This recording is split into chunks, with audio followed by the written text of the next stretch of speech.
Welcome back. My name's Chris Buckler and I am running Young Entrepreneurs Week on behalf of Property Tribe powered by Keller Williams. I'm really fortunate enough to have Denzel with me here today. Denzel, thanks for joining me. Thank you very much, Chris. Can you give me an overview of your business? So what Like-Minded Living aims to do, it aims to provide a place to live for young professionals that are moving to London. And that also includes finding the right place to live and also the people, hence the name, Like-Minded Living. Okay, cool. And what got you into property? What attracted you to the sector? I grew up in property, to be honest. I guess property is everywhere you go. It's here, there, it's everywhere. And I think I became infatuated with it after I left university. I saw that there's an opportunity in the market and I pretty much took it with both hands. Okay, perfect. You've grown your business to, is it 3 members of staff now? Correct. So one of the themes we've touched on in a couple of the previous videos is taking on staff and what that looks like. Can you talk me through the challenges of taking on staff and what you've learned? So basically taking on staff sometimes means that they're going to have to earn a wage whilst you don't. And that's just the frank way whilst you sort of figure stuff out. But one of the most rewarding things about taking on staff is that they're not only there to help your business, but they also help to you grow as well. So it's a two-way process. And now that sort of the business is stabilized, it's financialized, everything is, it's been a rewarding and challenging experience. Okay, perfect. And what do you think young people bring to the property sector? I think what we bring is the attitude of fearlessness. We quite literally don't take no as an answer, and if we do say no, that literally translates to I'll find another way of getting it done. And that sort of tenacity, that sort of never giving upness, I think that's what young people bring to the market, and it's quite refreshing. Do you know what? I love the wording, and I think that's an underlying theme of the videos we've recorded so far, is that if young entrepreneurs get no, just keep on going, keep pushing, bring that energy, Exactly. Which is absolutely brilliant. Okay, cool. What's helped you the most over your journey over the past couple of years? I think it has to have having a good support system. Good support system doesn't necessarily mean you've got a VC or private equity or an investor backing you.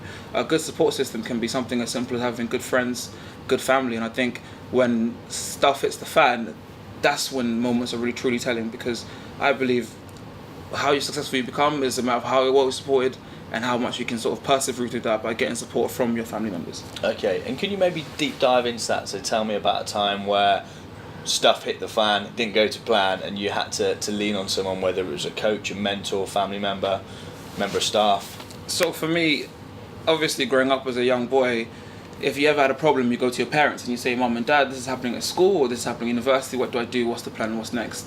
Now, when you're in the industry, the biggest difference that I found is that there is no mum and dad card. It's quite literally, if things are going to a certain direction, your lawyer is in your mum and dad, for example. He now has to sort that out for you. You can't sort of just say, nothing just goes away. And I think when I was in that moment where I found out that some things weren't as perfect as it seemed, my family were there for me. And not only were they there for me to sort of advise me in a business perspective, but also in a personal way. Because everything that happens to us on a business level, I find that there's lessons that can also be applied on a personal level. So I think in that situation, that's where my family came in to help me. Okay, good man. So would you, in terms of planning time off, because obviously I presume you work quite a large number of hours, how do you make sure you keep in contact with friends, family, you keep that support network alive? I think for the first 2 years, you just have to accept friends and family it's not really going to be a big part of your life. And I think the sooner you accept that, the easier it becomes for everyone, because a lot of the times I say to my friends, look, for the next sort of 3 weeks or 4 weeks, it's peak accommodation season. I need to get my head down and focus. So it's more now sort of a cyclical thing. So when the businesses are not so busy, things are a bit slow, then I'll catch up with my friends. But whilst it's peak season, we have to get to work.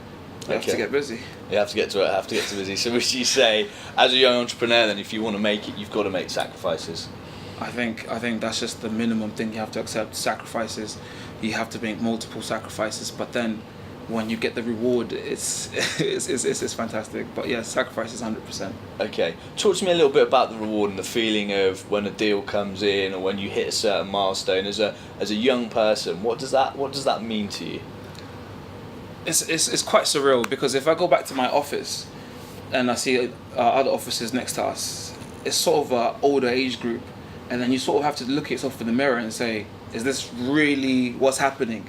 I sort of thought about this in my bedroom, and here I am today in an office. So as a young person, every day you almost have to sort of pinch yourself and realize, yes, this is happening.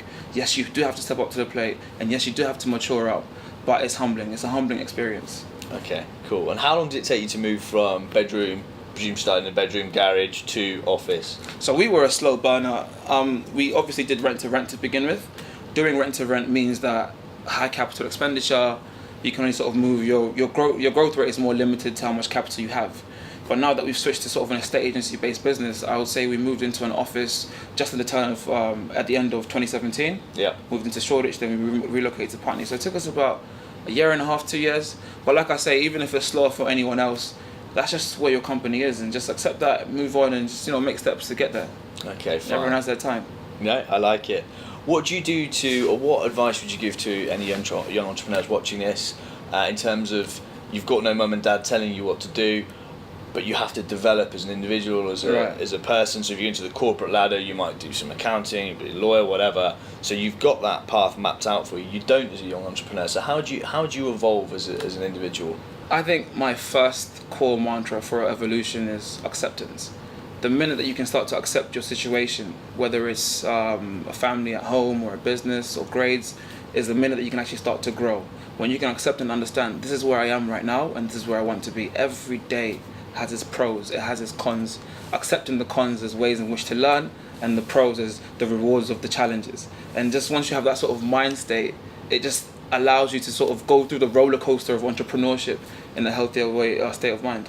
Okay, I like it. So final question for me. You seem like a guy that's quite into mindfulness and evolving out. If you could give a tip, again, for any young entrepreneurs, whether it's daily habits, recording gratitude, something along those lines that you do that really helps your vision, what would that be? Find something that will humble you. So find something that reminds you exactly who you are and where you came from.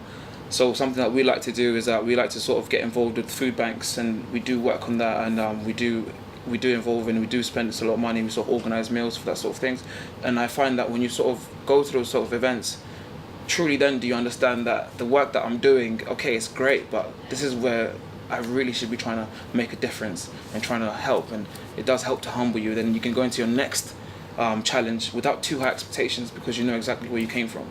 I like it. Thanks so much for joining us. Stay tuned for some more top tips at Young Entrepreneurs Week.